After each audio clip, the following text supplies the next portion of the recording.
मंच पर आसीन मानयोग साढ़े मुख करोनी मेरा नमस्कार। आज बैठे दे सारे गुणीजने मेरा नमस्कार। आज इस अवार्ड की पाइए बहुत ज़्यादा खुश हाँ, क्योंकि ये अवार्ड वैसे मैं एक बार पहले भी ले चुकी थी। ललित मंगोत्रा सर और कोविड के दौरान सर के हथों में ये अवार्ड मिल चुके हैं।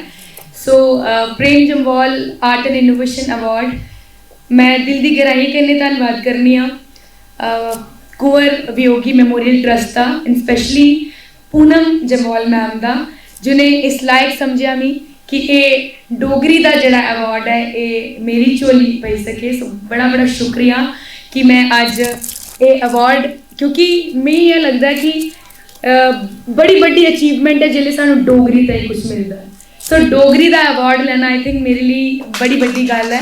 और डोगरी बचपन तो लिए डोगरी गल की, लेकिन मी नहीं पता अपने बचपन कि मैं कभी डोगरी गांग भी। ये क्रेडिट भी मैं इतने हाल च बैठे दे सारे उन गुणीजनें ही देना चाह जिन्हें मिगी डोगरी बड़ी सारी चीज़ां सिखाइयां। उनके चो एक नाम तो ब्रिजमोहन सर होर न, जिंदे गीते ही मैं मतलब अगर मैं गल करा जिसले मैं होश संभाली तो मैं डोगरी गीत गाने शुरू किए जेडे सिक्खिए गाए या सुनिए तो मैं बड़े गाती रही हाँ, लेकिन सिक्खिए गाए वो ब्रिजमोहन सर उन्हें बड़ा ज़्यादा उनका हथ है ये एंड बड़ी मेहनत कराते। और सारे के जिन्ने भी थे गुणीजन बैठे थे जिन्हें डोगरी सानू इन्ना कुछ दिता, अज की जनरेशन ताई खजाना पेदा है, लेकिन सिर्फ काम करने की लोड़ है, अपने उन्ना जज्बा होना चाहिए।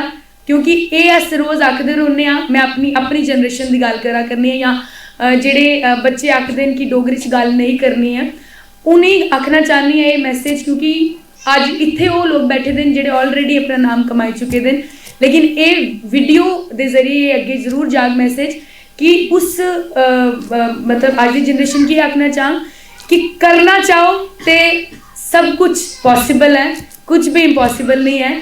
डोगरी गल करगे तो जम्मू थमा बाहर भी जड़े और डोगरी पहचान एक अलग लेवल की मिल सकती है। मैं Dogra being a Dogra girl, मैं अगर इंटरनेशनल लेवल पर गा करनी है तो मैं उत्थे जाइए छड़ा कुछ होर नहीं गाती, अपनी डोगरी की फर्स्ट प्रायोरिटी मेरे वो फर्स्ट जड़ा पहला गीत मेरा होंदा डोगरी च होंदा, बाद में भावें जो मर्जी गावां। Thank you so much Kunwar Viyogi memorial trust का। 2 lines actually back to back थोड़ा ज़्यादा गला मेरा थके दा गाने प्रोग्राम चला करते, तो मैं एक बाबल दी के कुछ लाइन सुनाई ओड़नी। बाबल आखे बई जाती है,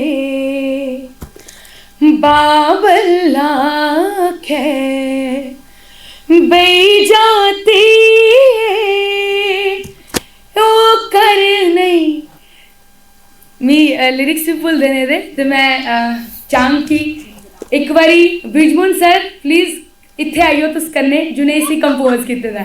1 मिनट आइयो सर, प्लीज़ आइयो, एक बार जोरदार ताली ब्रिजमोहन सर उनके कन्ने।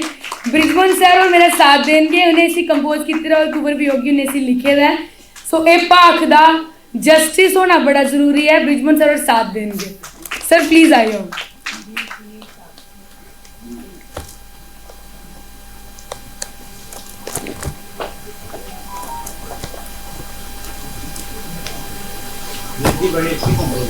सर प्लीज फोन बाज बाबल आखे बही जाती है। पहले तो सुसी ना अपनी पोइट्री च बोली ओड़ो और बाद में सी गाने च इधर तो माइक सर नीरी करा इतना याद है। बाबल आखे बही जाती है डोली दे अंदर, बाबल ने तो ये आखना ना। हाँ, बाबल आखे बही जाती है डोली दे अंदर। हाँ हाँ वो कर बाबल आखे बही जाती है, बाबल आखे बही जाती है, डोली दे अंदर दिए मेरे अंदर।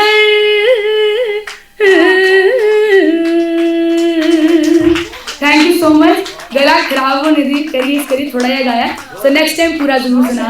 Thank you so much for this award. Thank you, thank you. Thank you so much. Please comment, like, share and subscribe to our channel for weekly content of poetry, music videos, artist interviews, roundtables and cultural dialogue.